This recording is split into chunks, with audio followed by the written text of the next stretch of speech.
Look at that. Hello everyone, this is your boy Jacob Mono. I hope all of you are doing fine right now. Today is a special day.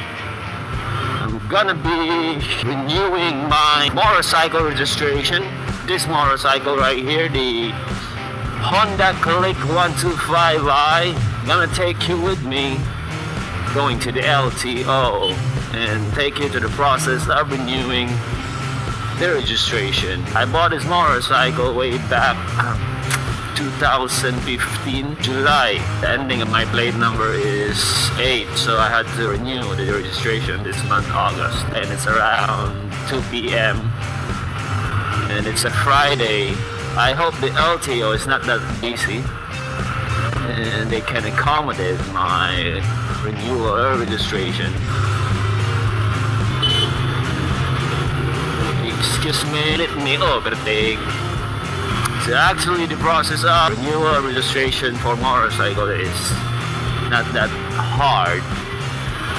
You just have to process the insurance, the emission test, and then proceed to the LTO for your papers.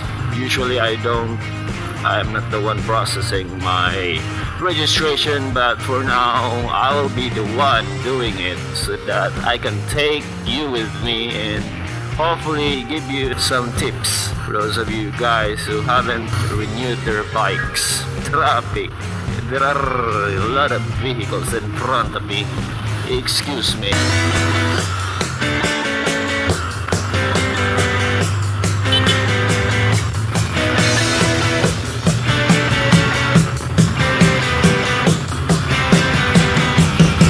So once a year you have to renew your motorcycle registration. Unlike the license, which is around 5 years before you have to renew it. But before that it was 3 years. But motorcycle registration should be renewed every year. That is annual.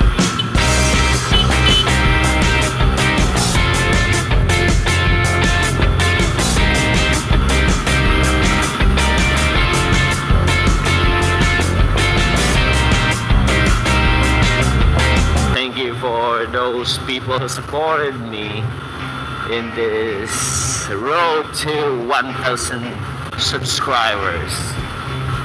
So currently I have around 364 subscribers. I know it's not a lot. Definitely we're starting to get relatively bigger. Thank you, thank you, thank you. I cannot stress it enough, but to say thank you to everyone.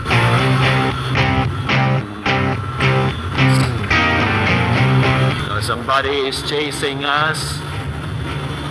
He is riding on a TMX. A few minutes earlier. This is him right here.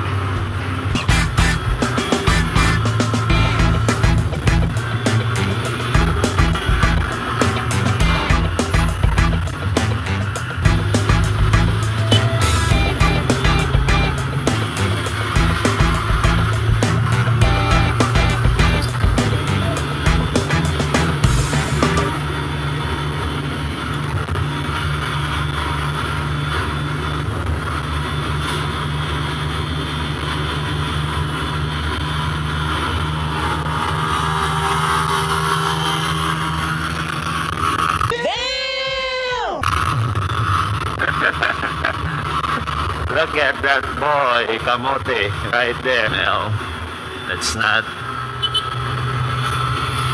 For station, let's not be Kamote. You are riding fast, then they chase you, then they slow down. So they are trying to provoke you. Provoke. P-R-O-V-O-K-E. Provoke. Let's not make patrol of those Kamote right there. So we're almost in LTO. Bye-bye.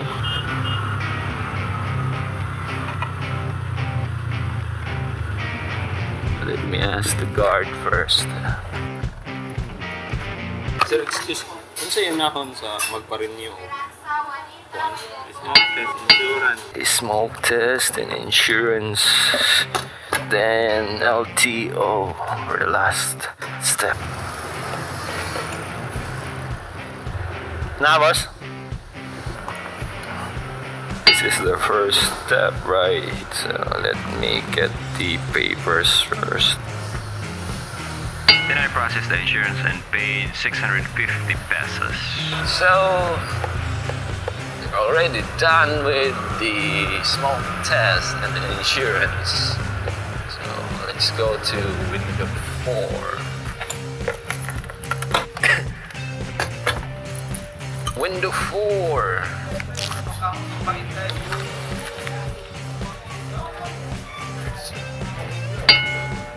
A few minutes later, I was called to pay 542 pesos at window 6. A few minutes after that, I claimed the official receipt at window 5. Basically, we are done with the LTO. So the process involves 3 steps.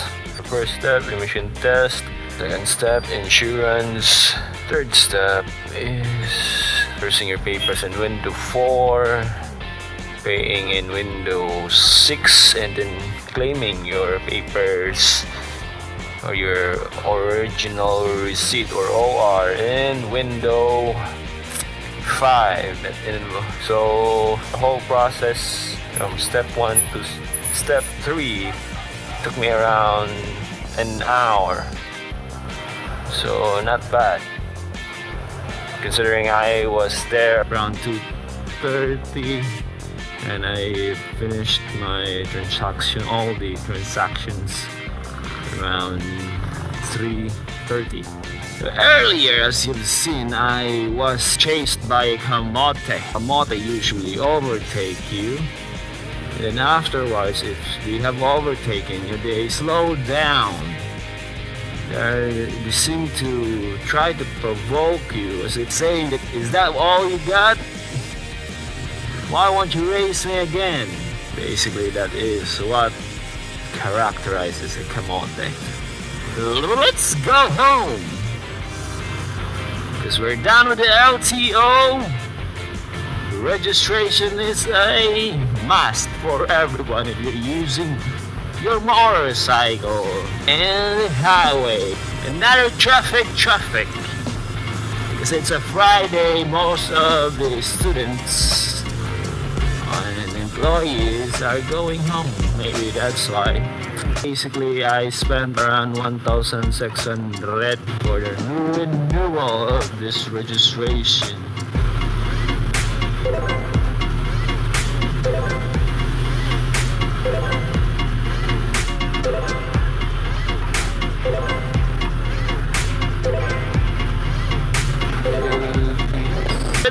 As I mentioned about this motorcycle, the scooter, is it is very nimble.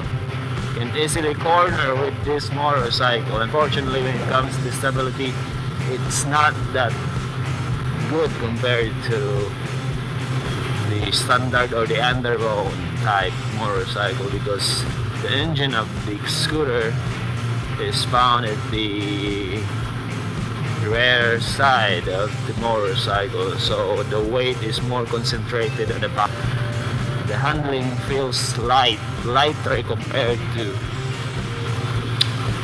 as I've mentioned, the standard and the underbone type motorcycle. I love riding a scooter, especially if we're considering traffic, heavy traffic. Now another thing, if you have noticed, most of my motovlogs, I always, or most of the time, I wear my protective gear, my paddings, elbow, and my knee pads, and of course my helmet. And the reason for that is, even if I'm just traveling around 20 kilometers or back and forth around 40 to 50 kilometers, I still will wear my protective gear, because I don't feel comfortable riding without my gears. So if others are like wearing their or not putting their helmets on their elbows instead of wearing it on their head. I am in the other side, opposite side of that mentality. I feel comfortable if I have my protective gear on, because I know for a fact that one slight mistake can be fatal when it comes to riding motorcycles. So that's why I always, 90% of the time, I wear my protective gear. It's like that I feel naked when I don't have my protective gear on. That's about it. So this is JK Moto. Bye bye.